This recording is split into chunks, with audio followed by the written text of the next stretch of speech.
A sloth, a donkey, and a curious human. Send a prompt and see what they're doing. One hits record with a question on his mind. Two brothers pick it up, see what they find. Corn takes his time, Herman's got the facts. Back and forth, they never hold back. My weird prompts, come on in, that's where we begin. My weird prompts, glad you're here. This episode was generated using artificial intelligence. Please verify facts. Hey Herman and Corin, you might be able to hear distantly in the background the sound of the rocket sirens. Where this is Purim in Jerusalem, but the day has been overshadowed nationwide by the war, with Lebanon deciding to join in, and it's been a very intense. We're on, I think, the sixth siren today, already, and just not enough time between them to do anything more normal or have any kind of routine. So it's kind of a bummer, but it's at least it's wow. I don't know if I can catch a couple of those on the audio. There was a couple of loud interceptions. I don't know if those will come through, but pretty crazy times here. I want to talk about laptop ergonomics today. We've done some episodes about workstation ergonomics, and I've mentioned that I'm a long-term desktop user, and I love the desktop setup. It's probably the best way to do ergonomics. But now and again, you're on the move, and in this context where we're staying in a relative's place with a laptop, it's challenging to work on an ergonomically terrible workstation. I'm crouched over a little coffee table, and look, that's the last of anyone's priorities at the moment. But I did want to ask about if you were doing this regularly, like traveling with your laptop, and you wanted to set up some kind of a decent workspace environment. So there's a few products that I'd like to discuss in this episode that I think have different pros and cons. So the first of those is the docking station. I feel like it's one of those products that just sounds very old school 1990s computing, but they're still very popular among business users. And get your take on what, if you're looking for a docking station, especially one for travel, the kind of capabilities that you want to get in it are. I've always thought that there are just ways to connect monitors to a computer and USBs and Ethernet ports, and they allow you to kind of have somewhere to plunk your laptop away from this brick, and you can lay out your devices more effectively. But I think they can actually do a bit more than that, and I know that there were certain ones for travelers, better suited to different laptops, and now these days with power delivery, or PD, is an emerging standard. I'd love to know which manufacturers are really still breathing some life into this product. The second thing I'd like to chat about is multi-monitor setups for those who are traveling. I've had my triple screen array for a number of years, and I have a friend who follows all the Kickstarter trends, and way back in the day, he sent me a link to one of the first multi-monitor laptop products. They're kind of these Darth Vader-like things that will attach to the back of your laptop screen, and it'll give you one or two displays.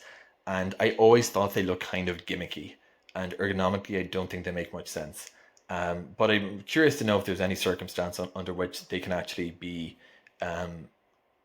worthwhile. My question about them is if, because a laptop is an inherently bad design for ergonomics, your head has to tilt down. It seems like it would be hard to get around that fact.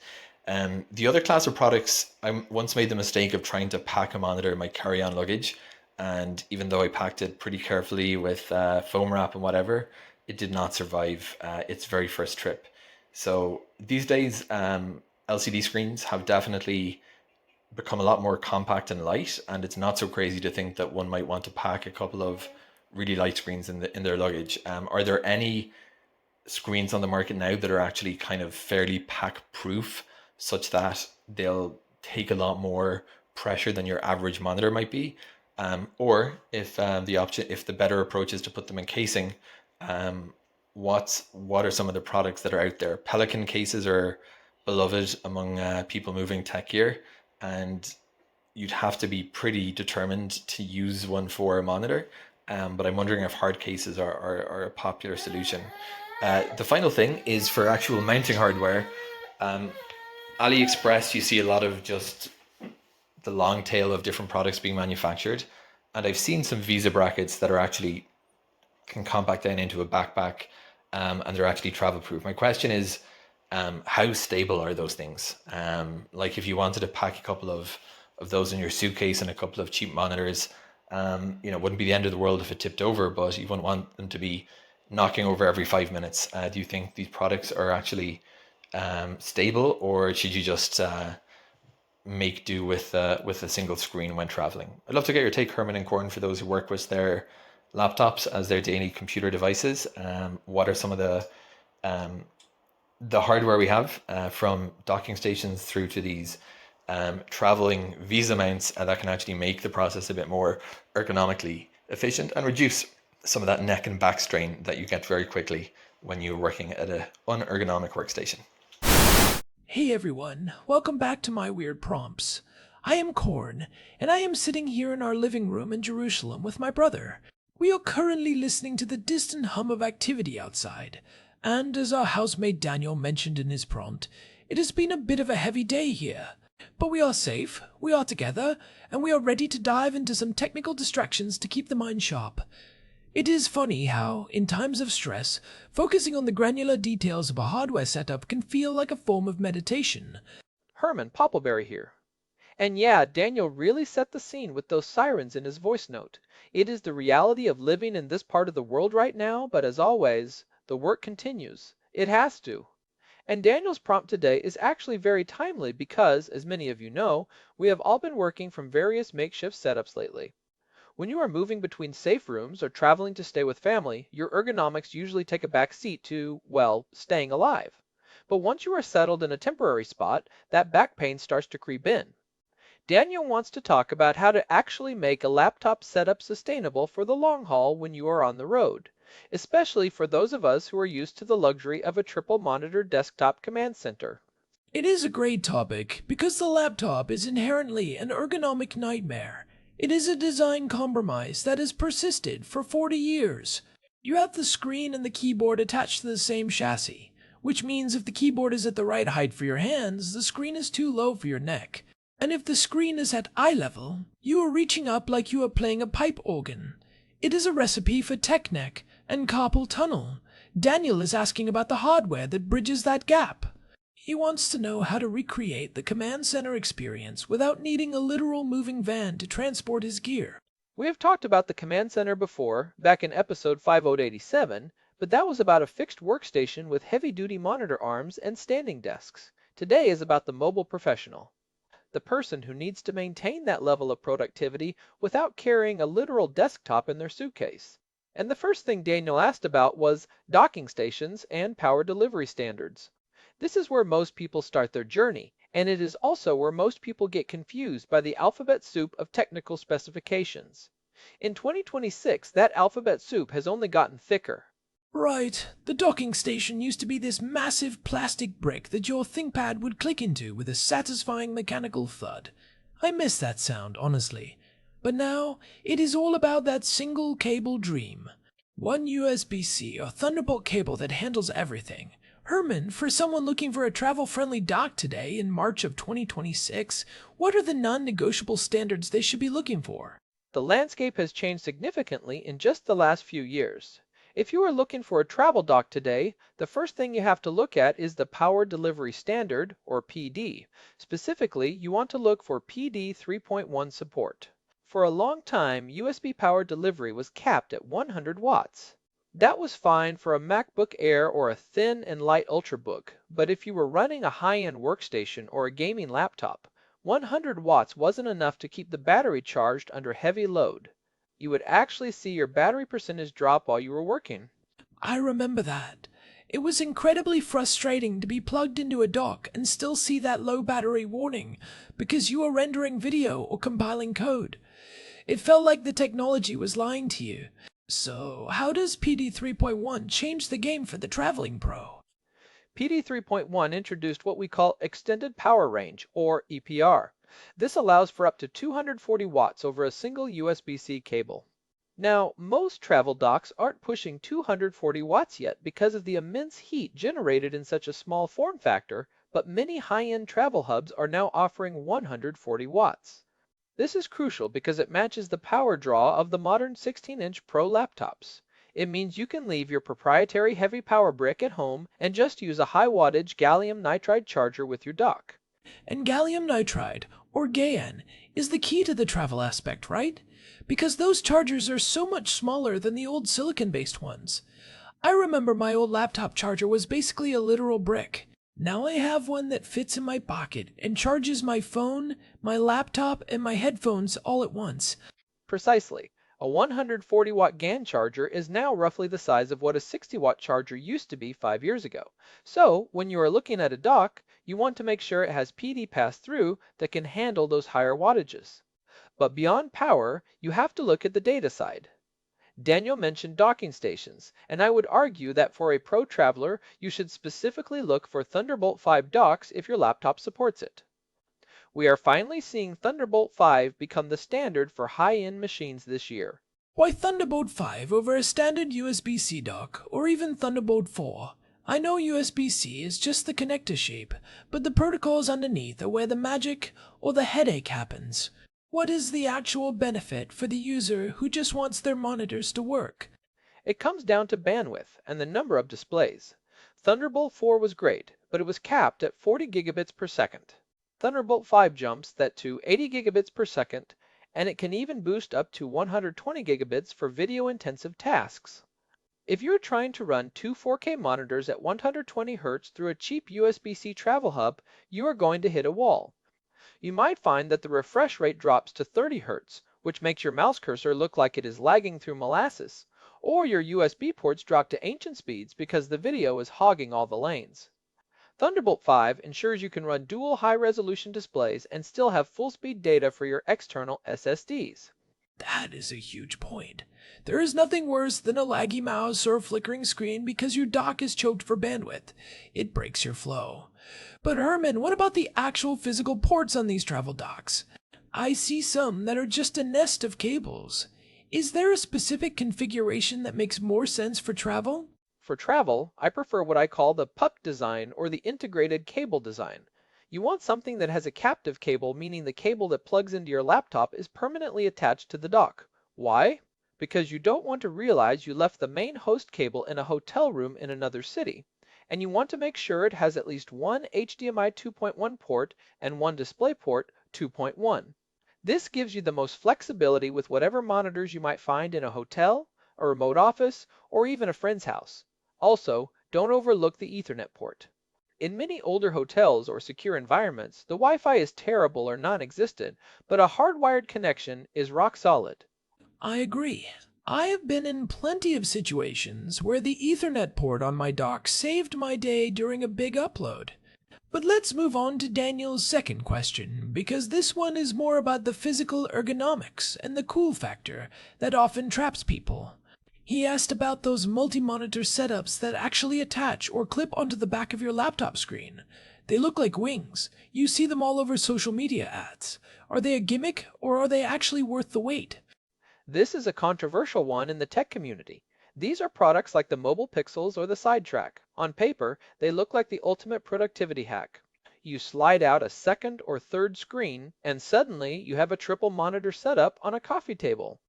But from an ergonomic and mechanical perspective, I have some serious reservations that I think Daniel should hear before he spends $500 on them. Is it the weight on the hinge?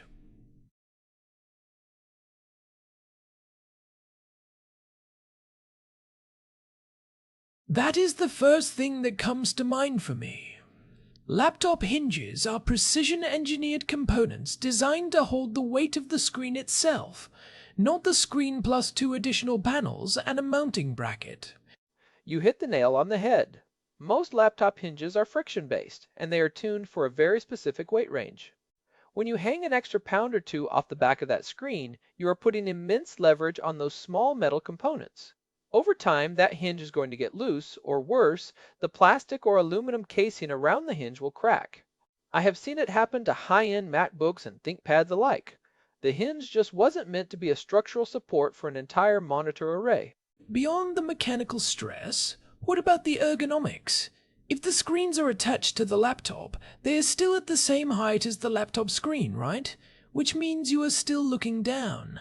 You are just looking down at 3 screens instead of 1. This is the fundamental flaw. If your laptop is sitting on the table, these side monitors are also sitting on the table. You are still hunching your neck.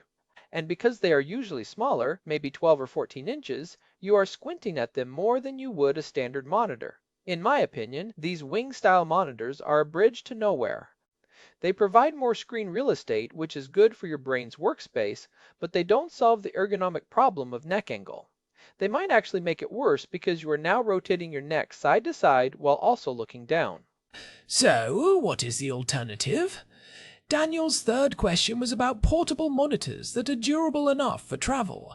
If we aren't clipping them to the laptop, how do we use them effectively without them breaking in our bags? The better approach is the standalone portable monitor. These have come a long way. In 2026, we are seeing incredible 16-inch OLED and even some micro LED panels that are thinner than an iPad. The key is how you support them. Instead of clipping them to the laptop, you use a separate stand that can raise them up to eye level. But Daniel asked about durability, and that is a valid concern. He mentioned a horror story about packing a monitor in a carry-on and it not surviving the trip. I have had that happen with a tablet before. You think it is safe in the padded sleeve, but then the overhead bin gets crowded. Someone shoves a suitcase against yours and crack. Are there rugged portable monitors, or do you just need better packing techniques? There are a few monitors on the market that use Gorilla Glass Victus or similar chemically strengthened glass, which helps with scratch resistance and some impact resistance. But at the end of the day, an LCD or OLED panel is a sandwich of glass and fragile electronics. If you put a point load on it, like a charger or a mouse pressing against the screen in a crowded bag, it is going to crack. No amount of rugged marketing can change the physics of a thin glass panel. So is the Pelican case the answer? Daniel mentioned using a hard case for protection. That seems like a lot of bulk for a portable setup. If I have to carry a suitcase just for my monitor, I might as well stay home. It is a trade-off. If you are a digital nomad who moves once a month, a Pelican or a Nonic case is a great investment. You can get the thin, briefcase-style hard cases that add maybe 2 inches of thickness, but make the monitor virtually indestructible. However, for the casual traveler or someone like Daniel who might be moving quickly, I think the better solution is a rigid sleeve. A rigid sleeve? Like a hard-shell laptop case, but for the monitor? There are sleeves made of molded EVA plastic, the same stuff they use for high-end drone cases, or even carbon fiber. These provide enough structural rigidity to prevent the monitor from flexing. Flexing is what kills most screens in backpacks. If you put your monitor in a rigid sleeve and then place it in the laptop compartment of your bag, it should be fine. But you have to be disciplined. You can't just shove it in there with your cables and hope for the best. The cables should be in a separate pouch. I think there is also something to be said for the sacrificial monitor approach. Some of these portable monitors are now under $150 for a decent 1080p panel. If you are traveling in rough conditions, maybe you don't bring your $600 4K OLED. You bring the workhorse that you won't cry over if it gets a dead pixel or a scratch. That is a very pragmatic, conservative approach, Korn. I like it. But for the professionals who need color accuracy and resolution, maybe they are editing video or doing CAD work, I would say look at the brands that are building monitors with integrated magnesium alloy frames. They are slightly heavier but much more resistant to bending. Asus and ViewSonic have some models where the cover is basically a wraparound shield made of reinforced materials. Let's talk about the mounting hardware, because that was Daniel's fourth point. He asked about travel, VESA brackets, and stability. If we are using standalone monitors, we need to get them up to eye level. How do you do that without carrying a 10-pound metal monitor arm? This is where the innovation has been really cool lately. There are now ultra-lightweight folding VESA stands made of aircraft-grade aluminum or carbon fiber. They fold down to the size of a large ruler and can extend up to 15 or 18 inches. They use a standard 75 or 100 millimeter VESA mount, which most high-end portable monitors now include on the back. How stable are they, though? I am picturing a tall, spindly stand on a small hotel desk. If someone walks by, or if you bump the table, is the whole thing going to topple over? Stability is the biggest challenge. The physics of a tall stand with a small base are not in your favor. Most of these travel stands use a tripod-style base or a heavy, flat plate. The tripod ones are more stable on uneven surfaces, like if you are working outside on a patio, but they have a larger footprint on the desk. If you are in a cramped space, you might not have room for the legs to spread out. I have seen some people use clamp style travel mounts that attach to the edge of the table. That seems like it would be much more stable, but it depends on the table having a lip you can grab onto. Right. And many hotel desks have those thick, decorative edges, or are built into the wall with no overhang, so a clamp isn't universal. I actually think the best ergonomic setup for a traveler is a combination of a laptop riser and a portable monitor on a simple folding stand. Explain that. Why the laptop riser too? If you have an external monitor, isn't the laptop just the secondary screen? Because if you only raise the external monitor, you are still looking down at your laptop screen for your secondary tasks, your Slack, your email, your Spotify. You end up with this weird diagonal neck strain where you're looking up and right, then down and left. If you use a lightweight fold-in riser for the laptop, something like the Roost or the neck stand, you bring the laptop screen to eye level.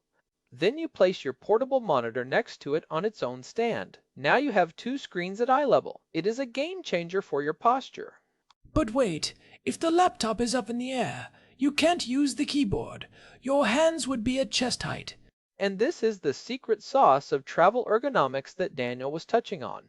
To do this right, you have to bring a separate keyboard and mouse. It sounds like more to pack, but it is the only way to achieve true ergonomic alignment.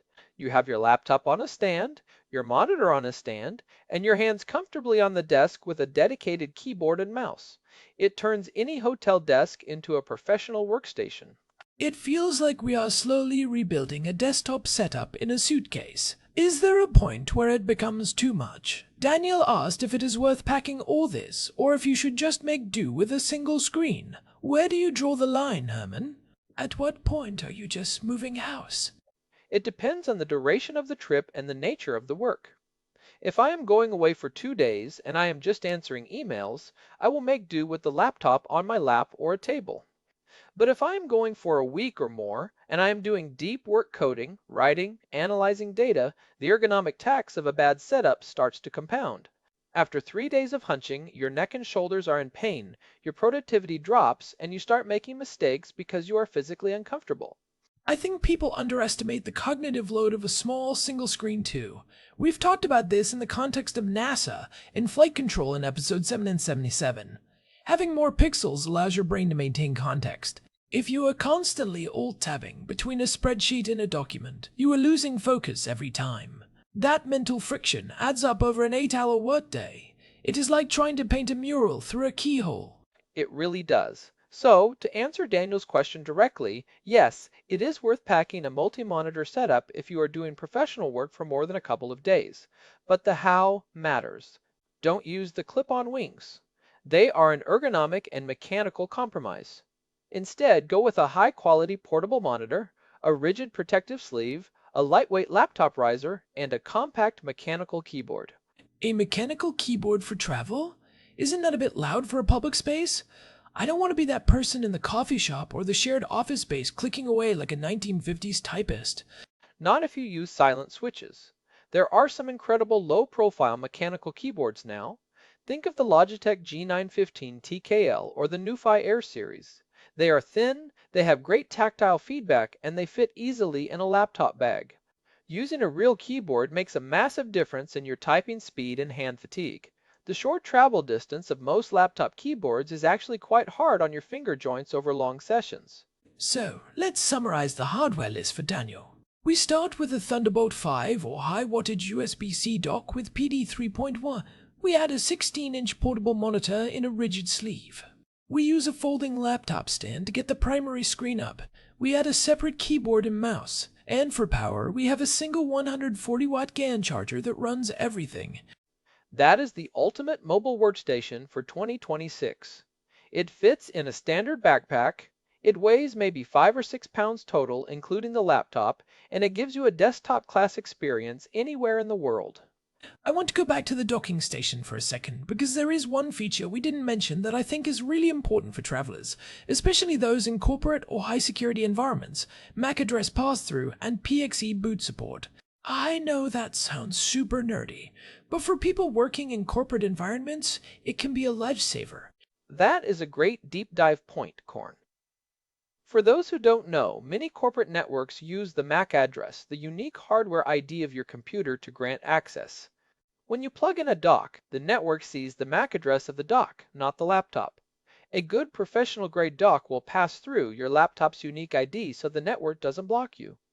It is one of those things you don't realize you need until you are sitting in a secure office and can't get online. It is those little details that separate the consumer-grade junk from the professional tools. Herman, what about the cables themselves? People always forget the cables. If you are pushing 140 watts and dual 4K video, you can't just use the cheap USB-C cable that came with your phone. Oh, absolutely not.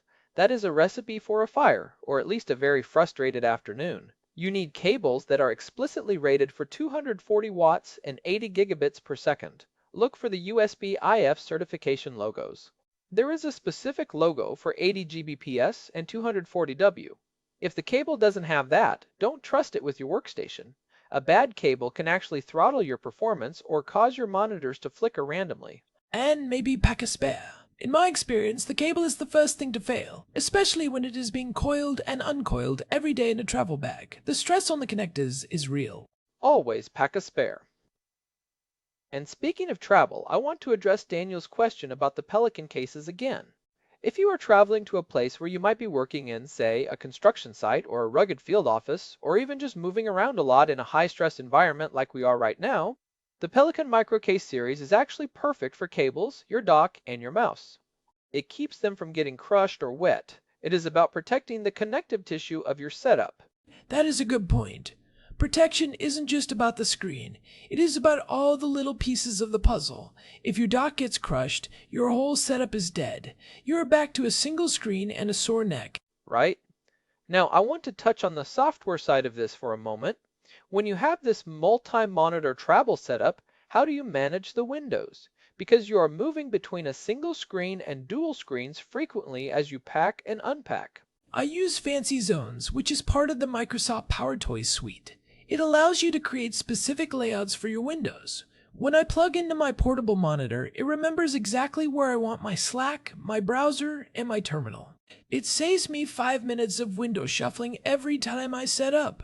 It makes the transition from traveling to working much faster. On the Mac side, there is an app called Magnet or Rectangle that does something similar. And for those who are really adventurous, you can actually use an iPad as a second monitor using Sidecar or an app like Duet Display. But honestly, in 2026, a dedicated portable monitor is so much better than an iPad for actual work. The aspect ratio is better, the screen is larger, and you don't have to deal with the lag of a software-based connection. I agree. The iPad is a great tablet, but it is a mediocre monitor. The dedicated hardware is always going to win for productivity. Herman, one last thing on the ergonomics. What about the chair? We can bring the screens, the keyboard, the stands, but we can't bring a high-end office chair in our suitcase. That is the final frontier of travel ergonomics. Most hotel chairs are terrible. They are either too low, too soft, or they have no lumbar support. My weird tip for this is to pack a small, inflatable lumbar pillow. It takes up almost no space when deflated, but it can turn a terrible wooden chair into something you can actually sit in for 4 hours without your lower back screaming at you. I have also seen people use those seat cushions that fold up. It seems a bit much, but if you have back issues, it might be the difference between a productive trip and a week of physical therapy. It is all about the stack. It really is. Every little improvement adds up. A good dock, a high screen, a real keyboard, and a little bit of back support. It turns a laptop experience into a workstation experience. And for someone like Daniel, who is currently navigating a very non-ergonomic environment, these small hardware choices can be a massive boost to morale and health. When the world outside is chaotic, having a workspace that feels right can be a huge psychological anchor. Well said. I think we have given Daniel a pretty comprehensive roadmap here. From the PD 3.1 standards to the pitfalls of clip-on monitors and the necessity of a good stand, it is about being intentional with your gear. Don't just buy the first thing you see on a travel blog. Look at the specs, look at the physics, and build a system that works for your body. And remember, the best gear is the gear that actually gets used. If your setup is too complicated to put together, you will just leave it in the bag and go back to hunching over the laptop. So find that balance between perfect ergonomics and easy setup. If you can set it up in under 3 minutes, you will actually use it. That is a great place to wrap it up. Daniel, thank you for the prompt. It was a great distraction from the noise outside, and I hope it helps you and our listeners stay productive and pain-free, wherever you might be working from. Whether it is a hotel in Tokyo or a safe room in Jerusalem, your health matters. Definitely. And hey, if you are listening and you had your own weird travel setup, or if you have found a piece of hardware that changed your mobile workflow, maybe a specific stand or a cable management hack, let us know. You can find the contact form at myweirdprompts.com. We love hearing about how people are hacking their environments. And before we go, a quick favor to ask. If you have been enjoying the show, whether you are a long-time listener or you just found us, please take a moment to leave a review on your podcast app or on Spotify. It genuinely helps other people find the show, and we really appreciate the feedback. We are approaching our 1000th episode soon, and we want to keep this community growing. It really does make a difference. We see every review, and it keeps us motivated to keep digging into these topics. This has been My Weird Prompts. I am Herman Poppleberry. And I am Korn. You can find us on Spotify and at our website, myweirdprompts.com, where we have the full archive of over 900 episodes, including those ones we mentioned today about ergonomics and monitor standards. Stay safe out there, stay curious, and we will talk to you in the next one. Thanks for listening. Goodbye. This episode was generated using Gemini Flash 3. Text-to-speech engine was Chatterbox. Thanks for listening to our show, My Weird Prompts.